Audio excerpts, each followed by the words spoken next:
Greetings and welcome back. This is Into the Nexus, the podcast all about Heroes of the Storm and other Heroes of the Storm related discussions. I'm Garrett here as always with Kyle. Happy Thursday, dude. Happy Thursday, Garrett. The wait continues. 1 week, it says. Maybe. 1 week. Should be 1 week with an asterisk. It's a thing. It's interesting. We'll see. We'll see what happens. The game itself is in a bizarre state, of course, because without the knowledge of the upcoming update, we're not in a zone where people are playing for any sort of rank or purpose. We're in a state of uncertainty. Yeah, the rank attitude is kind of awful right now. Yeah, we mad. We mad. Like how real we want to get right now. I mean, I just think that it's a tough dichotomy. It's two opposing factions. You've got people who want to play, love this game, and there is very basic level knowledge that you require to have a good time, such as lane clear. And then there are people who see the game as something unserious, a fart off for themselves, and they don't want to or even take offense at the idea of drafting properly or making things more simple. And usually towards the end of the season, there's that great hurrah. There's that final rush as people want to go for a certain rank or complete their games and get those wins. But instead, it's kind of just the same crowd that exists in the middle of the season, the doldrums. And that's sad to see. I always like showing up at the end of a season and seeing things on the edge, particularly during a CCL. I really like playing Storm League and seeing a lot of those strategies being infused inside. I feel that as well. I'm not playing a ton at the moment. It's a mixture of kind of burnout / bored with the same old state of things. There's not an influx of a new puzzle that I personally find interesting to solve, or a reworked or rebalanced hero that I now want to go work on. I'm mildly interested in Hammer, but only mildly. It's been the same for a while. It's going to sound like it's a joke, but I mean it seriously. I guess I understand how Overwatch players feel right now. And that's not a good thing. That game does not get updates. It stays the same for long periods of time. And that's how HOTS feels to me right now. So I think that's a perfectly acceptable dig to make.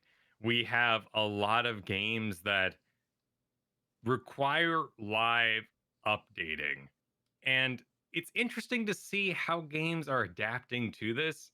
Like V Rising right now has made themselves a model where you buy server space. And by renting their servers, they produce a cash flow revenue stream. And that's how they're going to finance further work in the game when, they'll do cosmetics. You can already buy like a collector's edition and get some more decorations for your vampire castle.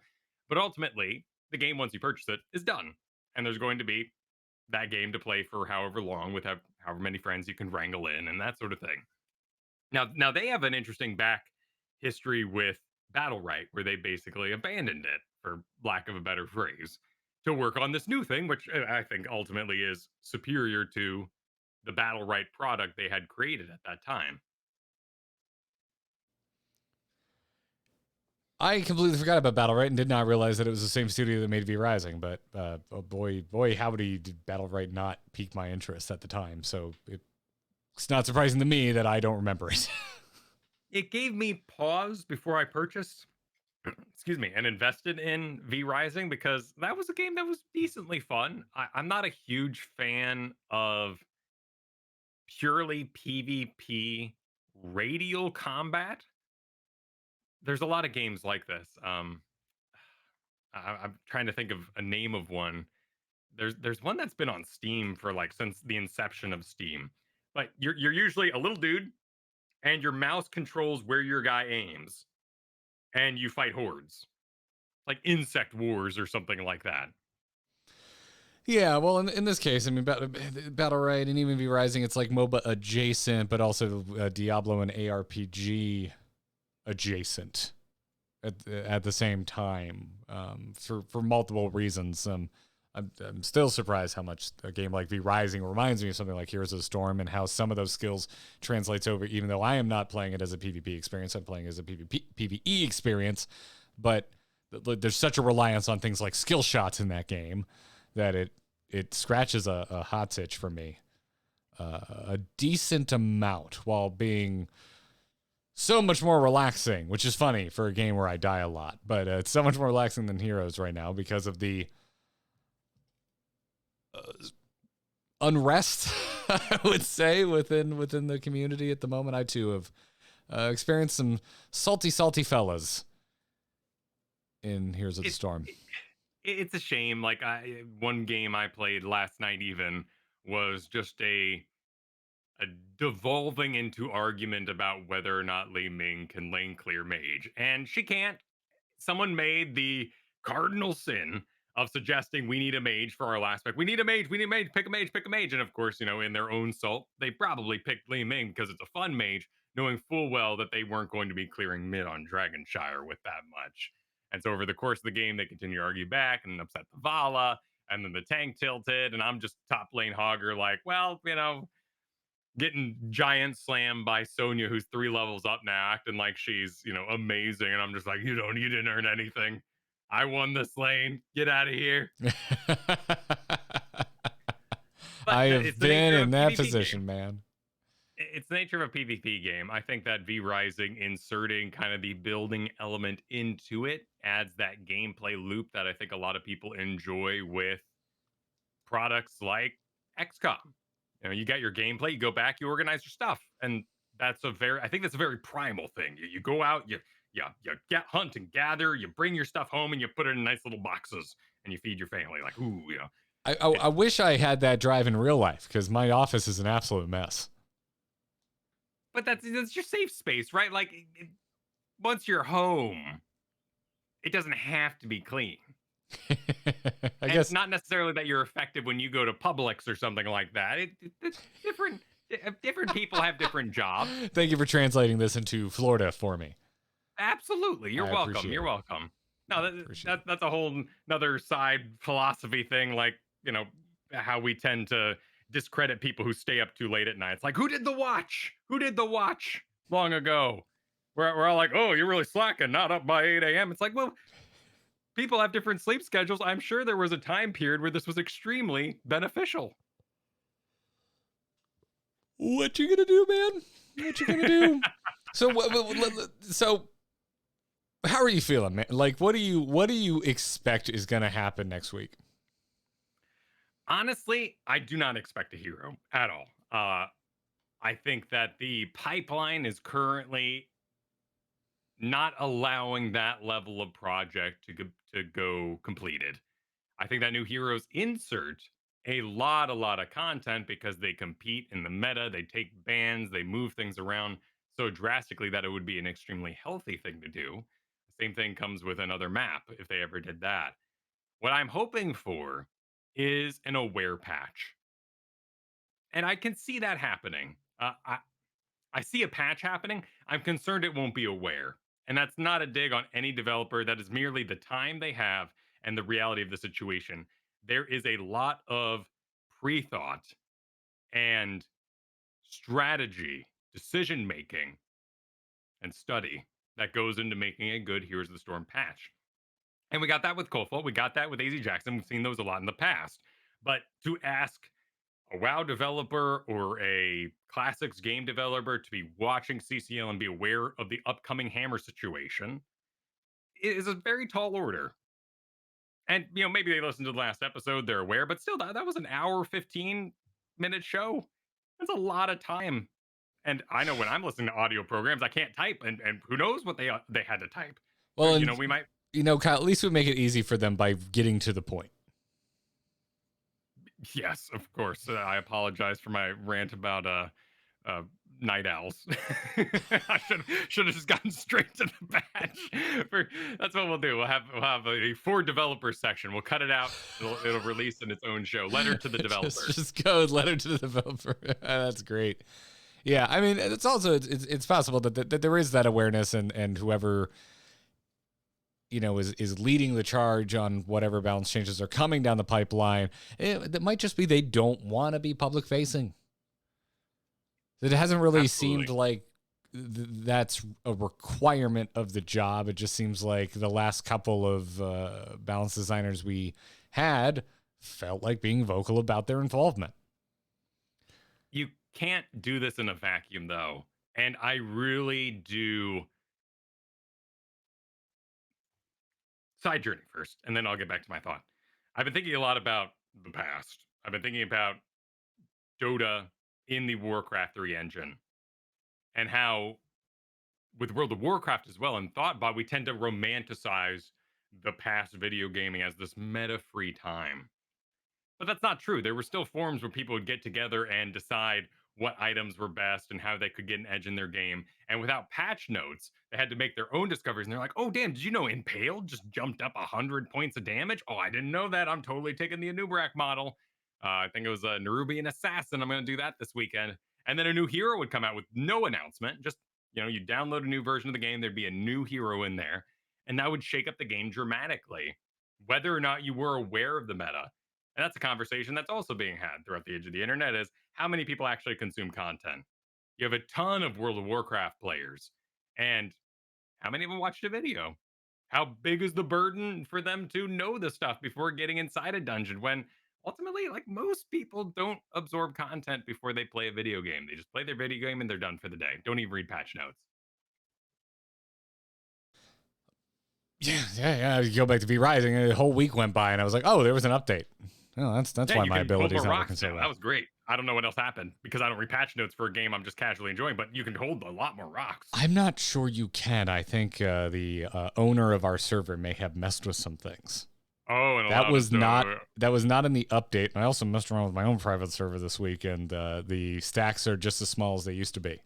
Oh, damn. Yeah, I think Want to ship some rocks. I'm not that it's accusatory. I think it's wonderful. I agree. That was very nice. But I think Bo might have messed with something. I've been meaning to ask him about that actually, because I assumed it was part of the update.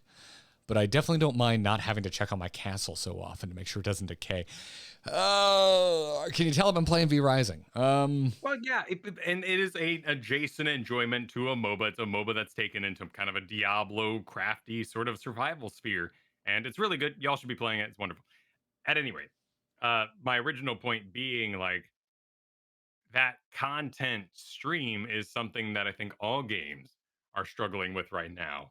I mean, look at World of Warcraft's recent epic version you can buy the game as they release different tiers of pre-ordering in order to add content to the current game you're playing and try to infuse some fun for people who are going to eventually play Dragonflight anyway.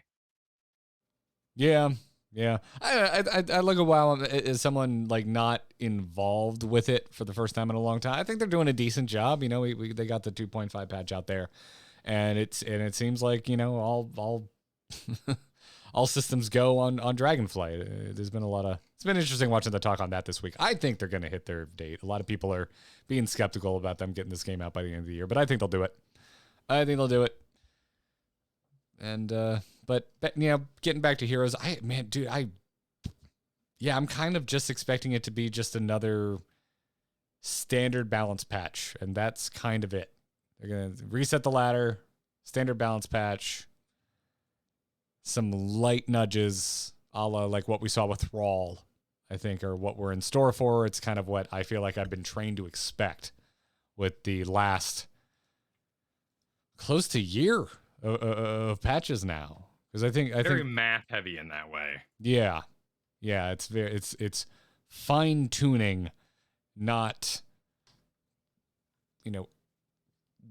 game or meta upending the way things were, particularly during the AZ Jackson years. It's a shakeup. Yeah, which is not to say that there weren't other people working it. It's just AZ Jackson is just that's how I put Heroes into these historical buckets of the public figures I recognize. That's how I compartmentalize it. And that's my point ultimately, is that we romanticize the past with things like Ice Frog's development of Dota on Warcraft 3, but they were designing heroes champions. I'm not really sure what exactly Dota calls them. Ancients, maybe. I think you were defending the ancients, so probably not. Anyway, The defenders of the ancients. God, I have no idea. I have absolutely they no were clue what they're called. stealing kits from Warcraft 3 and augmenting them into standalone heroes, but only later down the road did those really evolve into truly standalone unit types that were wholly invented by Ice Frog and not influenced by Warcraft 3 mechanics or pre-existing abilities. You can't call him Skeleton King. So, in that regard, I don't think you should ever practice alone. I think streaming is a huge advantage to anybody who wants to be better at a video game, and it sucks sometimes. Like particularly when it comes to like Dark Souls. Dark Souls is probably one of the most frustrating streams I have ever done in my life, because you've got people telling you how to do a solo game, which is a little tilted in the first place. But also you're listening to people talk about how you're doing it wrong, but they also know the glitches to beat the boss easier. So there's that part of my brain that goes, "What? It's supposed to be easy? Wait, you're saying that's supposed to be easy, but you looked up ahead of time so you could cheat on the boss, and you're accusing me of not doing it right." And then my brain just kind of breaks down and fizzes out. Boy, it's a good thing you don't stream tabletop role-playing games where people can tell you're doing it wrong. That was a joke. That was a joke, Kyle. Did that actually happen to me? Oh, I don't know if it actually happened to you. I just assume that people probably backseat game tabletop role-playing, which I don't think there is a wrong way to play. I realize there's rule books, but... My brain was more in the DM side. Very rarely will people backseat a DM because it's their world, but there's a lot of backseating of players that happens, and that can, that's...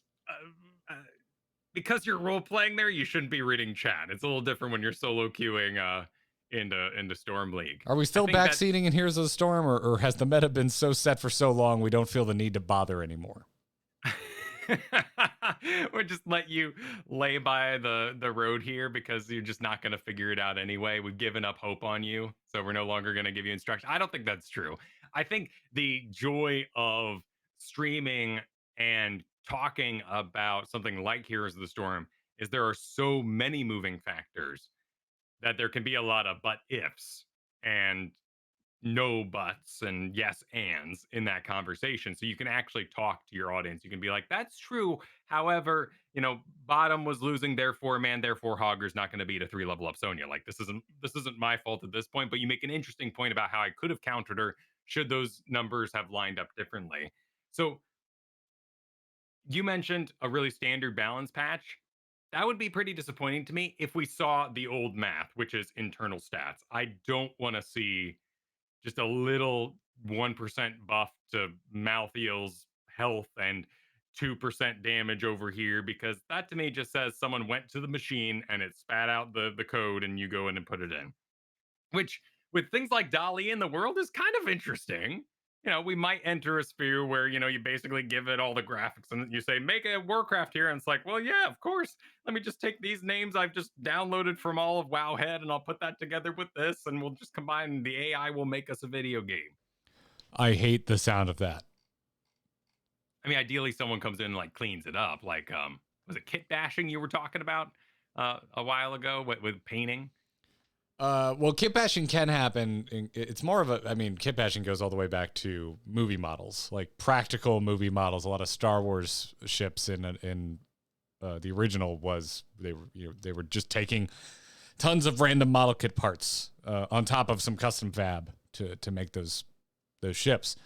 But so it's like, yeah, you're working with randomly assembled pieces, but there's still intelligent design and intent behind what you're putting together. So this is an aside. I think we give a deep well of things that go down what we want to see from the patch. Before we do, I do want to let's just take a minute and give a shout out to our patrons supporting us over at patreon.com/ITN. The show is ancient now. And it just means the world to us that you're still over there supporting us and that you still listen to us week in and week out. So thank you, everybody. And if you listen to us week in and week out and you get value from our show and you want to give something back in return, that's what our Patreon is for. It's an opt-in way to support Kyle and myself in creating this content. And so if you want to check it out, patreon.com/ITN, get access to our Discord, go check it out. But there was a woefully undervoted post on the Heroes subreddit that gets into, I think, where your brain and my brain is, which is like, okay, I have low expectations for the bounce patch, but what do I actually want?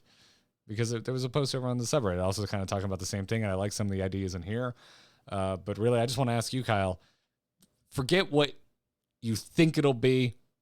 Yeah, I don't. What do you want? What would you actually want from a balance patch? You started to get into that, and that's why I wanted to clean break before we have this discussion.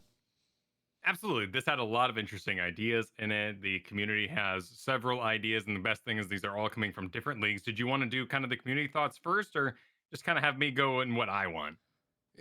I'm really curious what you want, really, more than anything else. This Reddit post is more of a jumping off point for me. There's a few things in here I really agree with, so by all means, if there's anything in here where you want to rah it, let me know. But I just want to see some preemptive action taken against Hammer. I think Hammer is an absolute force. Uh, there are a lot of Rainer players who can easily update over there. It's a very easy switch to make. It's not as comp dependent as it once was. The win rate right now is bad. It's okay. Like we're looking at a 71% win rate for Hammer though in Masters League, and that's quite a bit. And Hammer, once people kind of get over let's put a Morales and an ETC with it, like just stop. Make a normal team comp wherever you put Rainer, put a Hammer, and be done. That's going to be an issue, and I'd love to see some forethought into that. did you get burst? Cool. You need sustain. Put Hammer in there. Yeah, but push off. You just have so many defensive abilities. You really don't need that extra character taking care of you. And frankly, outside of the heal beam, that can be hard to counter if you're not watching the bar and draining it properly with poke and all that. Like Rhaegar has better tools to help out a Hammer and body block for her or slow people while inside her range and all those sort of things. Anduin has better powers with Hammer to just pick her up and move her and all those sorts of things. So just don't overdraft it, and Hammer is going to be a very big success going forward. I would personally love to see Ariel get back her auto attack hope that she lost back when she was resurrect crazy Ariel. I think Ariel is currently just out of the game, and a great way to reinfuse her back in and invite another character to play is just give her some auto attack hope again. I was thinking about I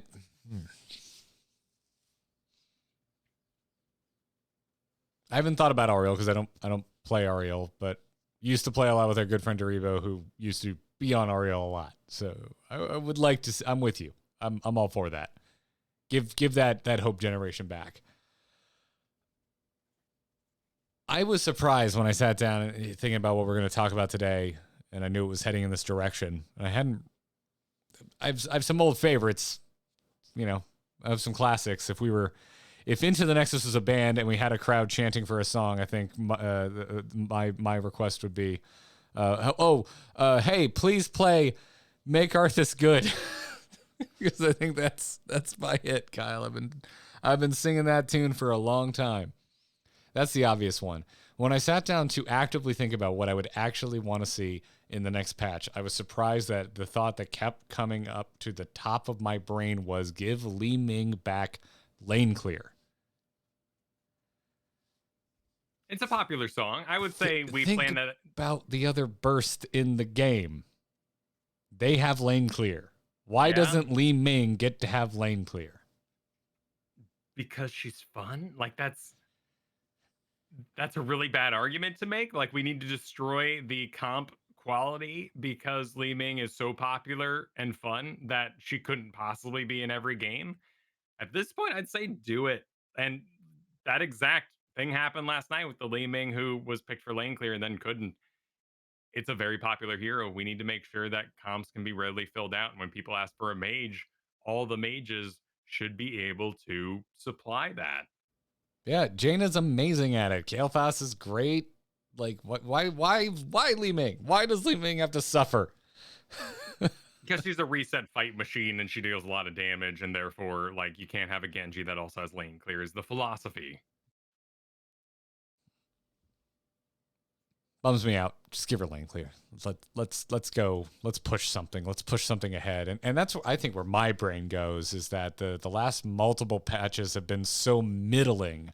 and so reserved in how they push heroes along. And I don't know if it was like, do you think it was a knee jerk to Rhaegar, to the Rhaegar apocalypse?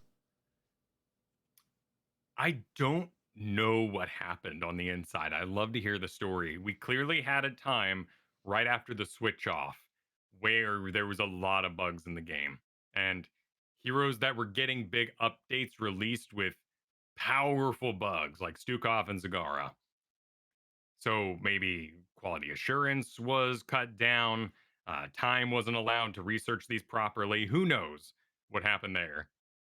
But after those bugs happened and the outcry about those bugs took place, things have been a lot safer.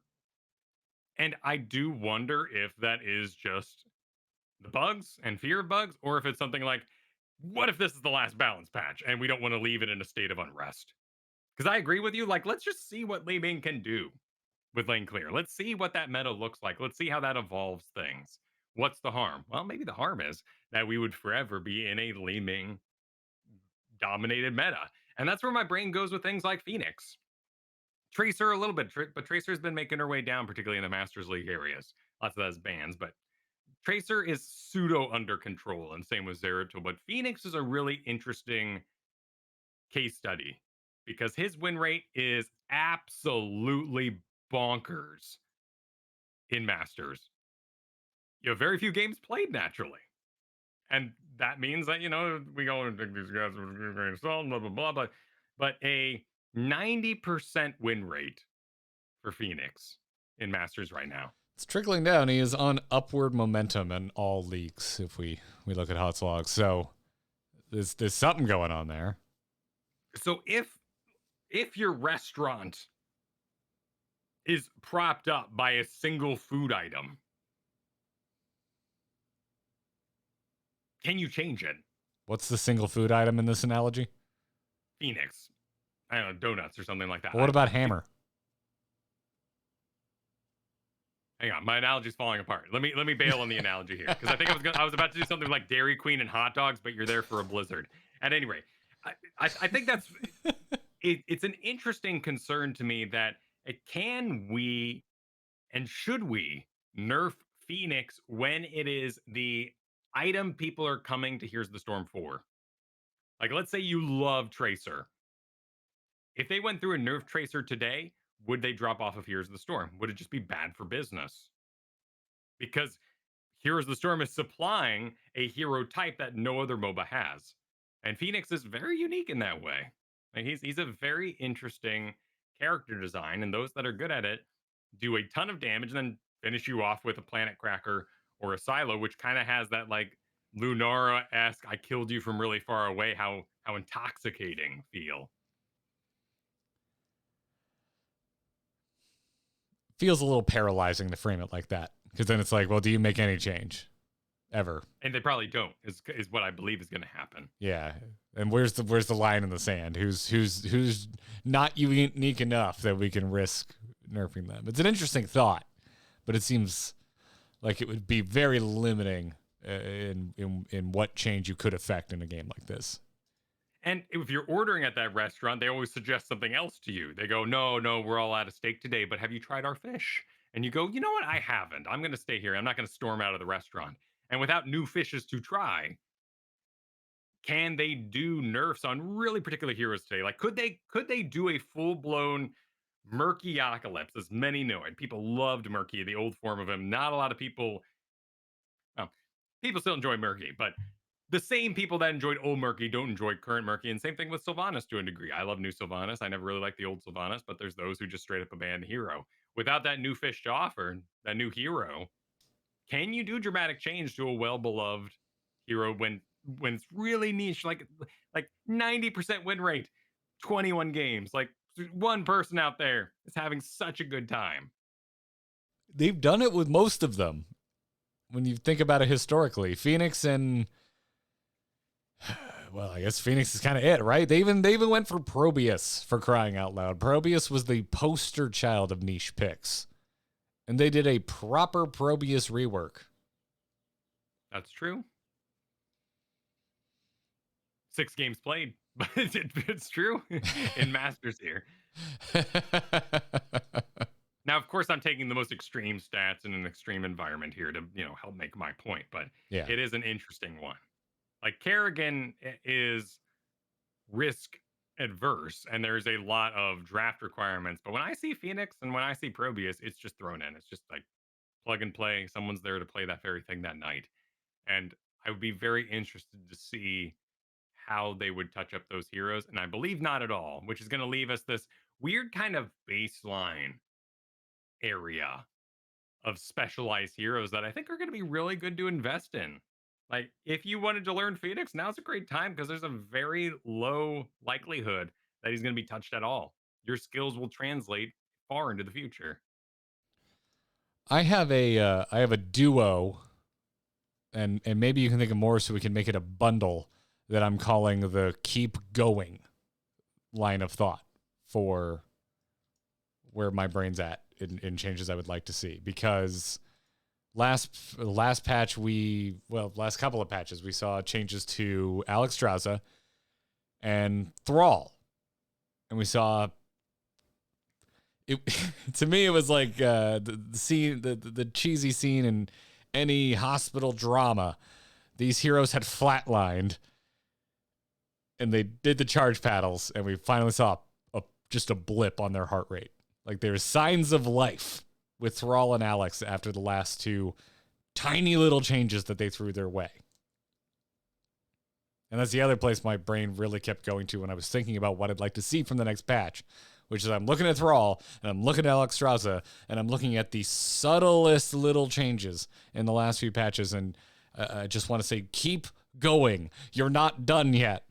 There's potential there, but these heroes are still middling at best. I agree. I think those are great examples. I would add Malthael to that. Ooh. I think Malthael's doing all right, isn't he? No, he fell off too.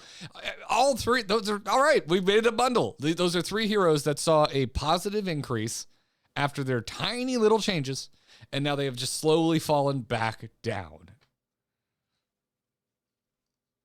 And Alex didn't see as positive of an uptick as Malthael Thrall. Malthael definitely won the most of those very small changes.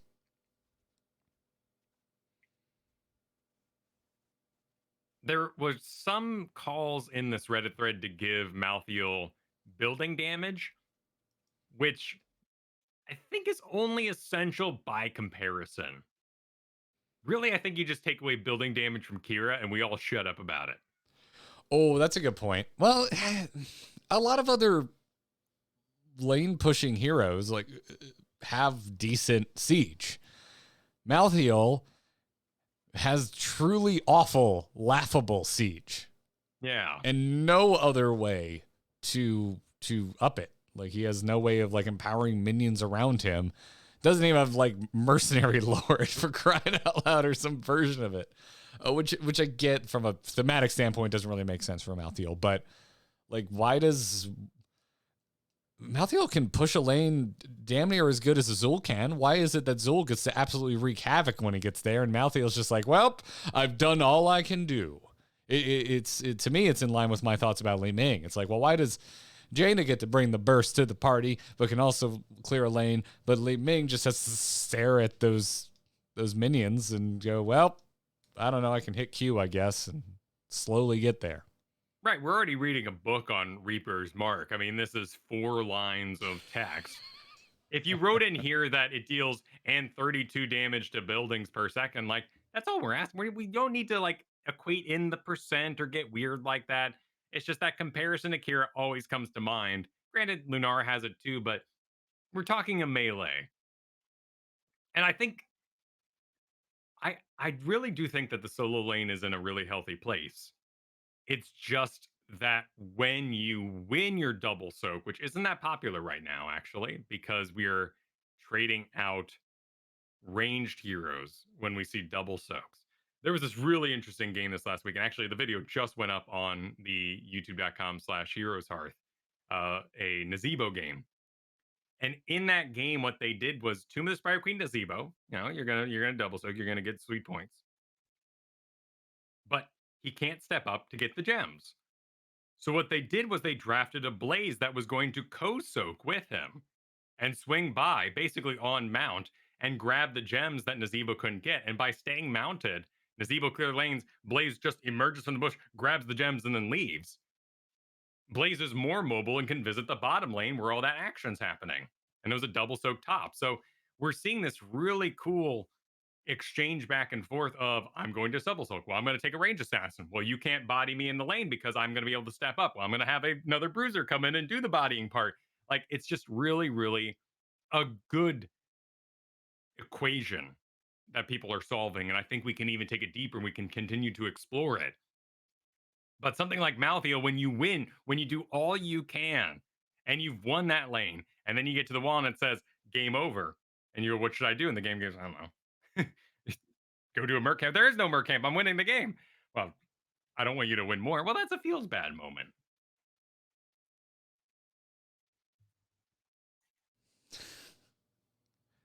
That's a lot to unpack.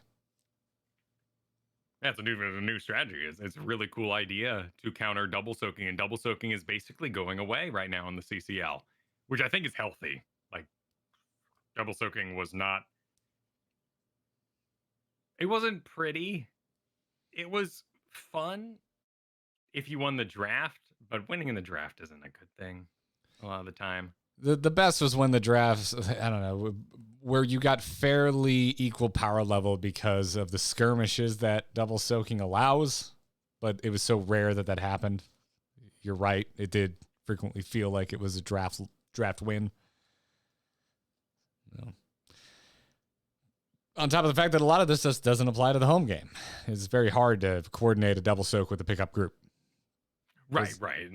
And it certainly would be impossible to get a Nazeebo saying, I'm double soaked, but also, could I please have a Blaze do this very particular thing? Also, we're going to need a Blaze to do this very particular thing. And then you go far off when I'm winning and come back when I'm losing. You're basically playing stare at the minimap for two heroes there, which isn't naturally fun. Like, we all want to brawl. We all want to get involved in crazy building shenanigans and get in there. Yeah.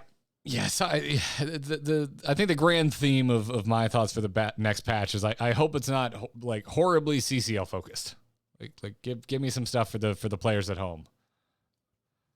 Because the closest thing we've seen to bigger moves in recent patches have been nerfs based on what we're seeing in CCL. And I'm never going to be excited about that. Like this. Just making heroes worse that I don't see a lot of in my games. I do like this really minor idea of just giving Ana some health. I think that's a really good idea. Ana's very dive dependent.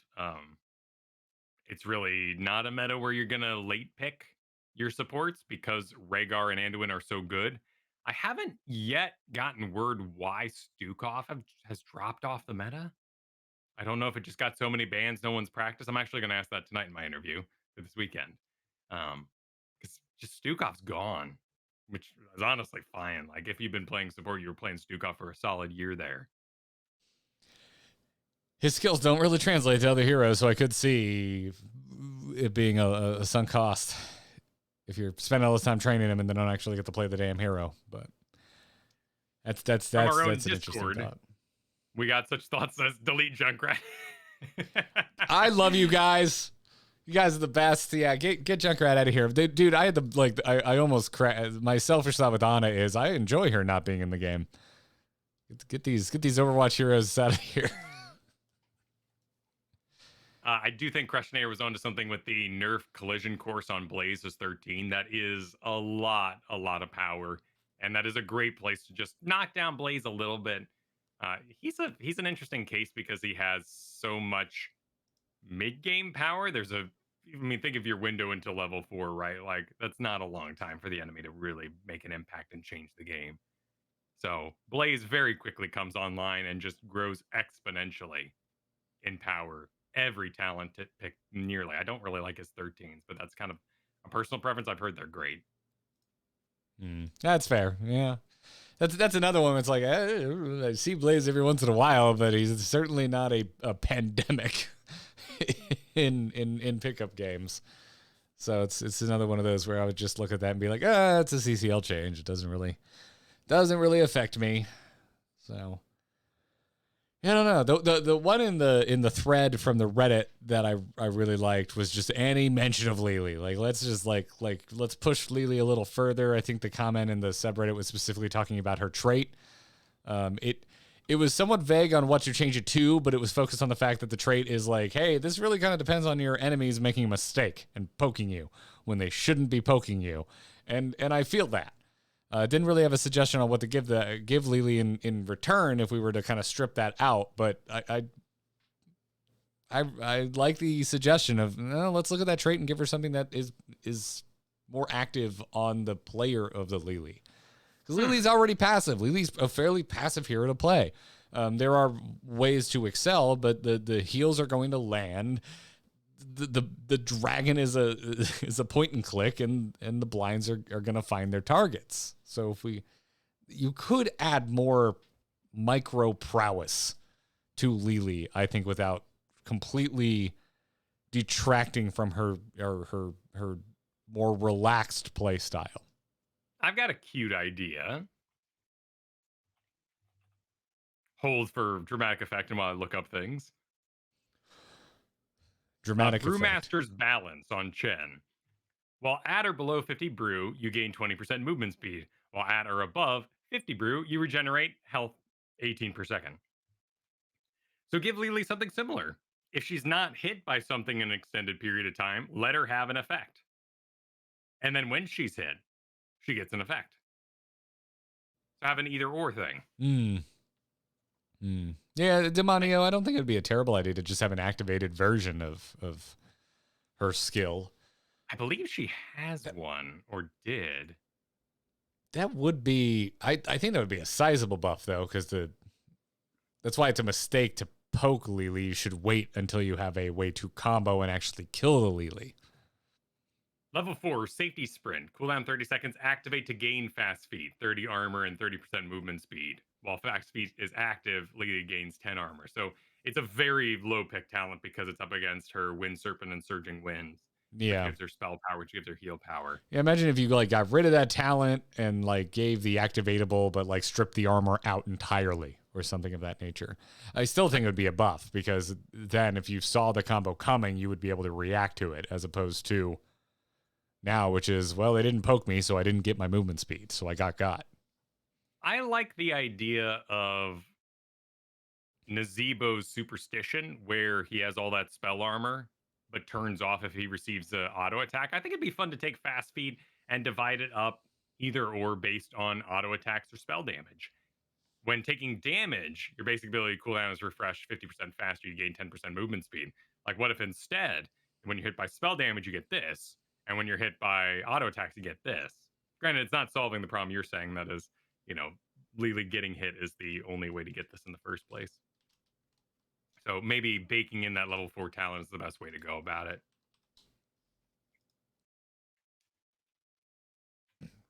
Muted myself. I apologize. I can see that. You ever do that where you think you're muted? Yeah. All the time. All the time. Yep. That's kind of it for me. I don't have a lot of other axes to grind besides just pure salt. Things like Junkrat. Yeah, a lot of these are targeting. When they target assassins, I'm always kind of hesitant because I feel like that should be the power creep that we even up on. Like, for instance, there was talk here about Mephisto's damage being nerfed. But I'm always like, well, I mean, couldn't we instead look at what Stitches does to counter Mephisto and maybe come up with other ways to counter Mephisto and empower somebody with maybe an obscure talent to deal with Mephisto? An obscure talent. What form would it take? Well, here's a random idea, pretty obscure. But if you gave Butcher a talent that allowed him to charge longer, so find a talent in there, maybe Butcher's spell damage talent. Let's say that Butcher has his spell shield version. Attach to it a affix that says and his charge no longer deactivates after a certain distance of charging. That would now mean when you charge the shade of Mephisto, or his projection, and then he returns to his shade, your charge would continue to its final destination rather than deactivating early.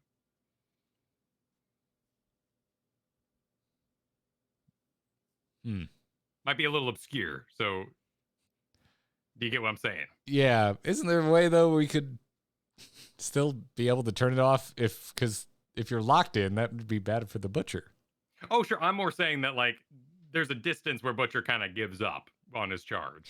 Gotcha. And Sorry, I was getting a little Mephisto- hung up on that. I'm like, why do we want to be locked in on the Butcher You can charge? still deactivate it. You can still deactivate it. It's more so that when Mephisto jumps over a certain wall in a certain area, sometimes Butcher charges to meet the first projection of Mephisto, then it returns to its previous location. By the time he returns, the Butcher's actually now farted off and decided to stop charging. Something I feel like that's possibly a potential tech limitation of the way Butcher is programmed, and then it might be a bigger concern of, well, where do we stop? Do we want to do this for other heroes? That's fair. I really, really liked this old. I don't even know if he exists in this form anymore in Dota, but there was a hero called Spirit Walker, where imagine the Butcher but global, and you basically be top lane looking at bottom lane and be like, I'm gonna be there in 2 minutes, and Spirit Walker would just start walking, just start doing a Butcher charge, do no collision. So it was more like a Butcher false dead fly, but really slow, but with momentum. Oh, okay. I was thinking like the Hunt, but all right. Yeah, actually, the Hunt is a great idea, but imagine the Hunt like starts at 3 miles an hour and becomes 5 and becomes and 15 and 30, and like slowly as they approach, they get faster and faster. It's like very heavy car that needs momentum to get going. Yeah, exactly. Okay, that'd be interesting. I'd be into that. I'd be into that. But more my point in my thought experiment here is that when I see assassins on the nerf list, I kind of go, well, I mean, particularly when they're more popular assassins, like Sylvanas was brought up in this list, I kind of go, well, what is Sylvanas doing that we can encourage other assassins to do, increase draft diversity while also allowing this play style to exist? Now, I also talked about Phoenix earlier, and that's where it's that interesting, like when you get into a really niche case, like very low pick rate, I feel like it's unhealthy. Yeah.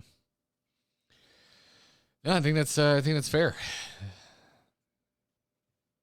So what's your number one wish?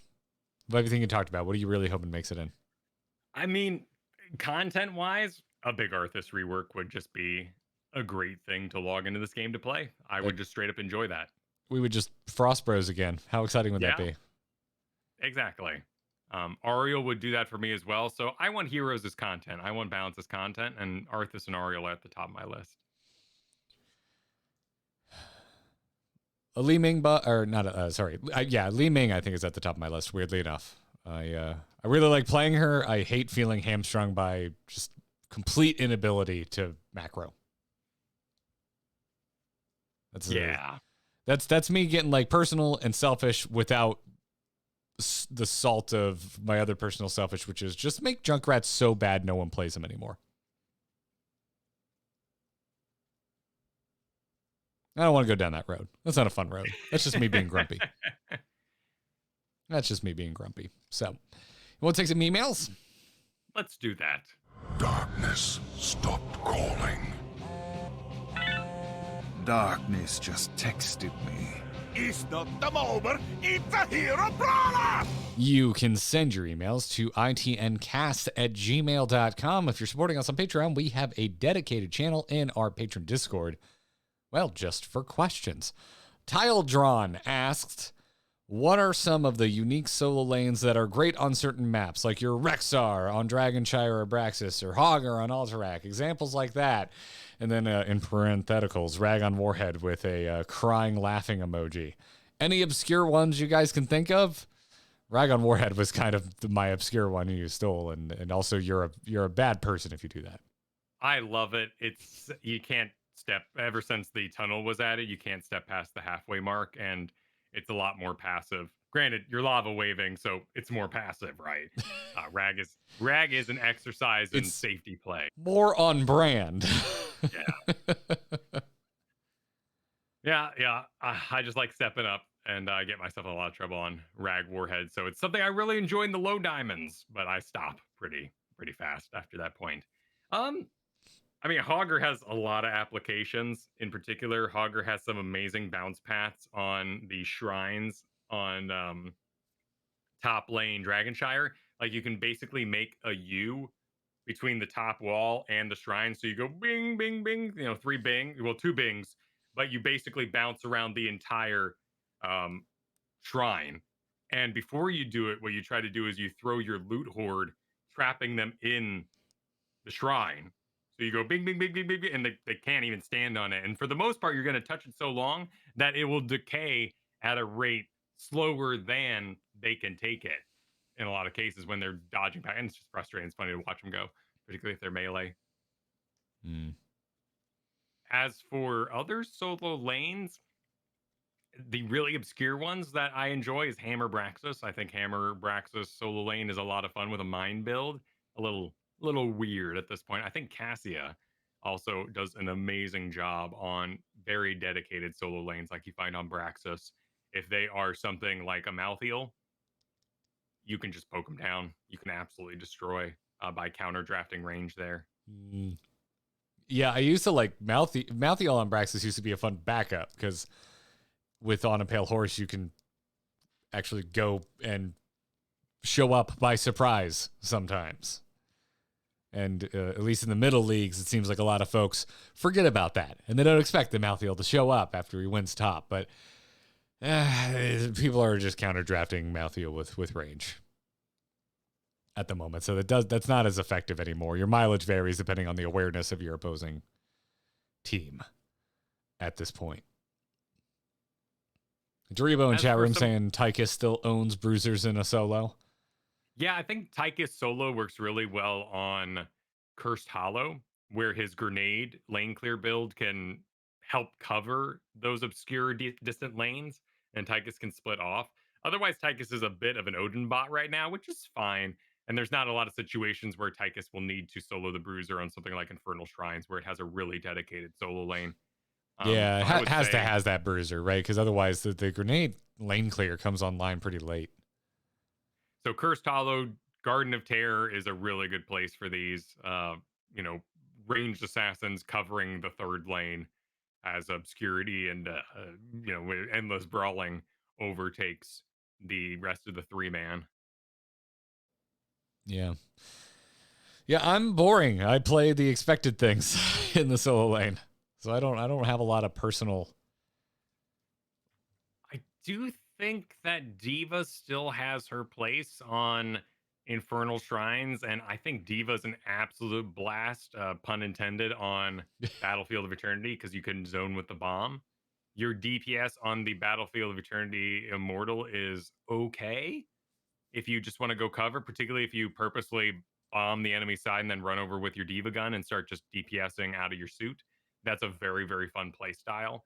The main problem with Diva is she just got that talent nerf where she heals herself.